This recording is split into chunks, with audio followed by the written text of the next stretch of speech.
कुणाच्या भावाला 95%, कुणाच्या बहिणीला 97%. नादच खुळा. हुशार पोरांच्या या घोळक्यामध्ये आमासने एक पट्ट्या गावला, ज्यानं 10वीच्या परीक्षेत लय वाईट आंबा पाडलाय. जरा मार्क बघा. आगाय मराठीत 35, हिंदीत बी 35, इंग्रजीत पण 35, गणितात बी 35, सायन्स मध्ये बी 35 आणि समाजशास्त्रात पण 35. खटक्या बोट जाग्यावर पलटी. ह्यो खतरनाक दाद्या कोल्हापुरातल्या शिरोळच्या अर्जुनवाडचा आहे. भावाचं नाव इंद्रजित मोरे. चा रिझल्ट लागला, त्यामध्ये मला 35 गुण मिळाले.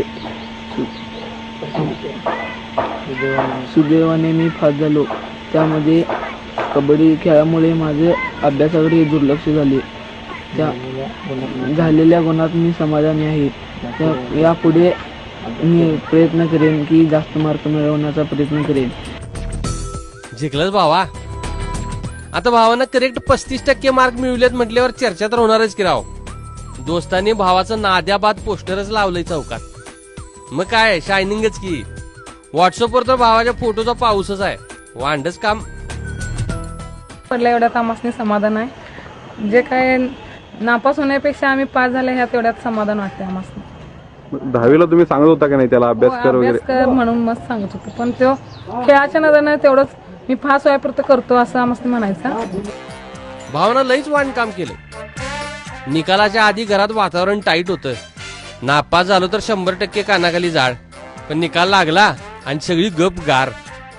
शेवटी ते बरोबर तेवढंच टक्केवारी कसं काय पडले काय आम्हाला पण आश्चर्यच वाटायला लागले. आता तो पास झालाय, समाधान आहे तुम्ही? होय, असू दिला आम्हाला हाय तेवढं बास म्हणतो आम्ही. आपला भाऊ कबड्डीचा वस्ताद आहे. एकदा एंट्री मारली की चौघांना घेऊनच येतोय. काटा किर 100% मिळते तो आमासनी कबड्डीमध्ये. पण काय करणार, आमच्याकडे 90% पुढे पडलेल्यांची शिफारस लई.